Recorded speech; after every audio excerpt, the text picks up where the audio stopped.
Ibu-ibu, mau lihat pelitnya ibu? Coba kalau dia beli sayur.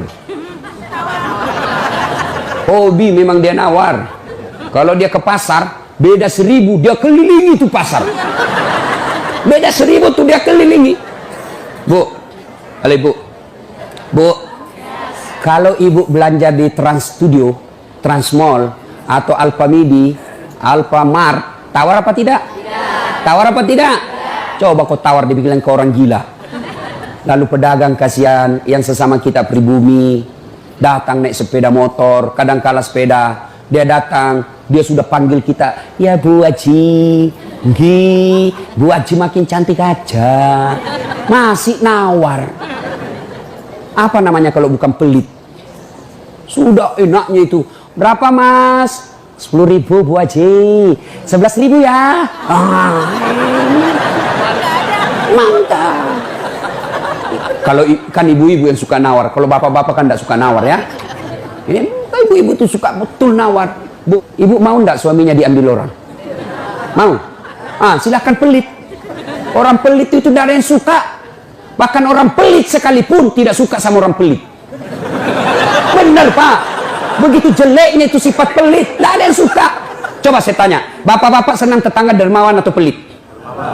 Ibu-ibu senang suami yang pelit atau dermawan? Senang mantu yang pelit atau dermawan? Teman-teman yang pelit atau dermawan? Dermawan, tidak ada orang suka orang pelit. Bahkan orang pelit pun tidak suka sama semuanya pelit. Jangkau ke rumahnya, pelit dia itu, padahal dia juga pelit. Begitu jeleknya itu sifat pelit. Demi Allah, tidak ada orang bangkrut gara-gara sedekah. Adakah pernah bapak dengar, mas, tuh yang di sudut rumah di komplek, tuh kaya betul dulu Ustadz, cuma karena dia rajin sedekah, bangkrut. Ada? Tidak pernah. Biasa kita ini sangka buruk kepada Allah. Tidak mau bersedekah karena sangka buruk. Nanti saya makan apa? Nanti saya makan apa? Jangan cemas rezeki. Jangankan diambil orang. Tertukar saja tidak. Cicak aja dijamin rezekinya. Tahu cicak? Tahu? Cicak makan apa ibu? Masuk akal enggak?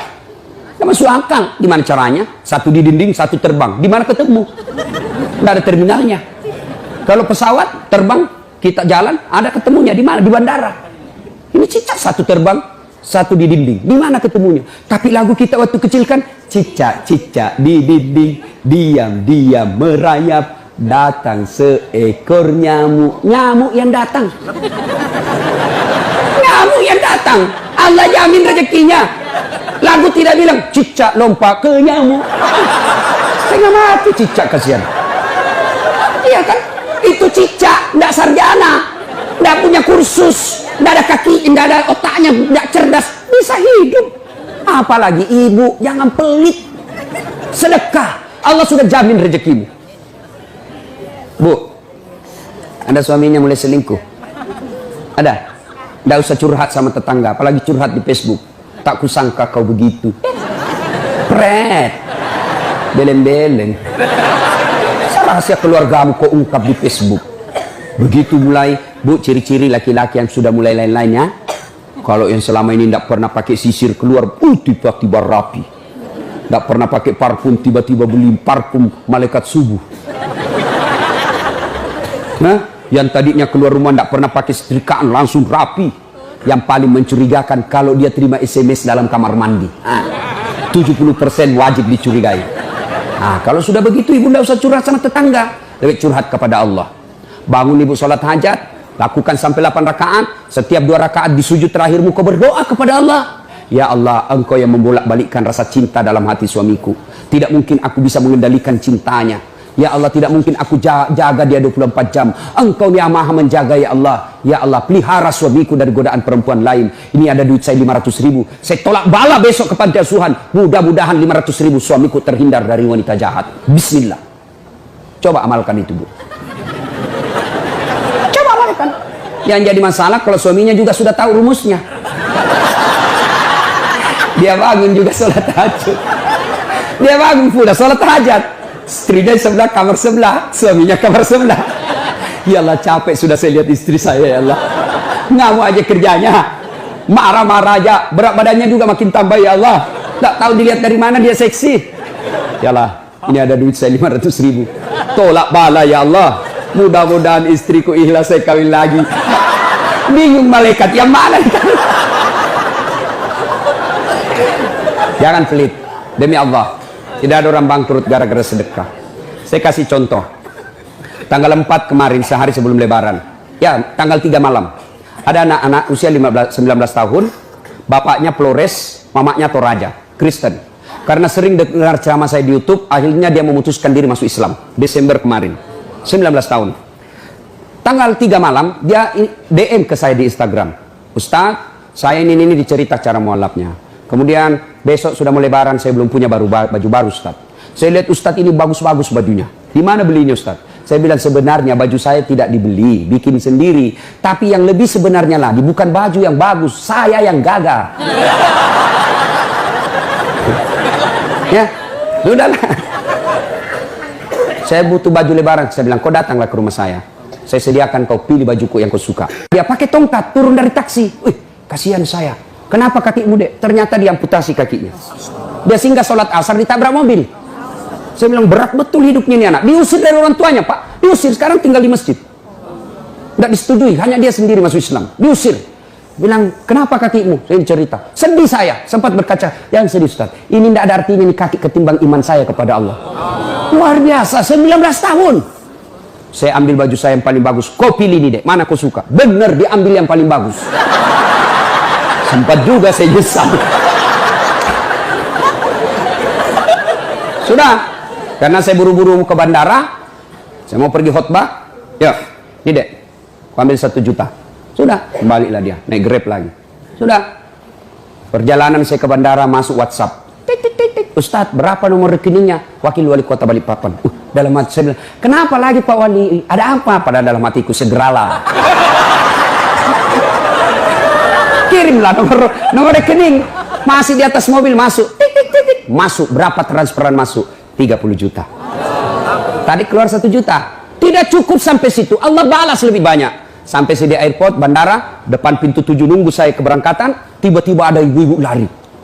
Bawa amplop. Ustaz, tunggu dulu Ustaz. Apa? Ini dalam hatiku. Ada apa lagi? Padahal cepat sudah. Ini ada ternyata ada fans saya. Dia lihat saya di bandara. Dia mau kasih kapal. Cepat buru-buru mau masuk bandara. Dikasih saya melalui itu ibu. Nih ada Ustaz titipan dari ini. Oke, saya buka. Berapa isinya? 10 juta. Sudah 40 itu kan gantinya. Besoknya tanggal 5 selesai khutbah. Biasanya kalau saya khutbah dikasih itu ibu 25 juta sama itu Bu Bupati. Berapa saya dikasih waktu itu? 35 juta. Berapa Allah ganti?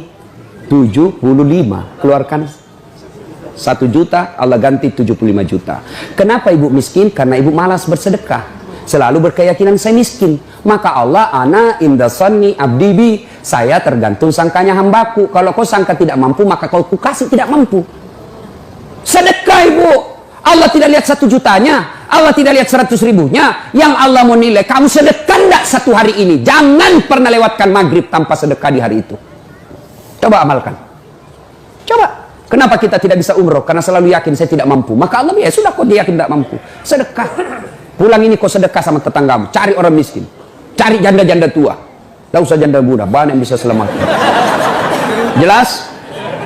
Salatullah, salamullah ala toha rasulillah.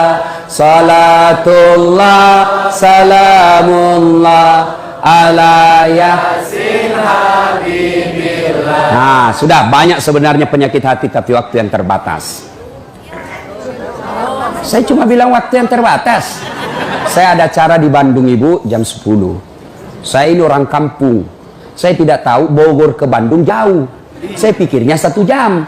Inilah kalau kita pakai pulsa lokal. Saya orang kampung, tidak tahu saya. Oh ternyata jauh. Nah, saya harus segera selesaikan. Insya Allah kalau panitia ngundang saya lagi ke sini, saya datang lagi. Insya Allah ya. Nah, ini penyakit hati. Sekarang gimana cara mengobatinya? Ala bizikrillahi tatma'innul qulub. Ketahuilah dengan berzikir mengingat kepadaku, maka hatimu akan jadi tenang. Jadi kalau kita punya penyakit hati, maka datang di majelis zikir Al-Ihya ini. Ini salah satu caranya. Memang ibu tidak dapat voucher. Memang ibu tidak dapat undian. Tapi apa yang ibu dapat? Ilmu tapi ilmu tidaklah terlalu menolong ketika ilmu itu tidak diamalkan.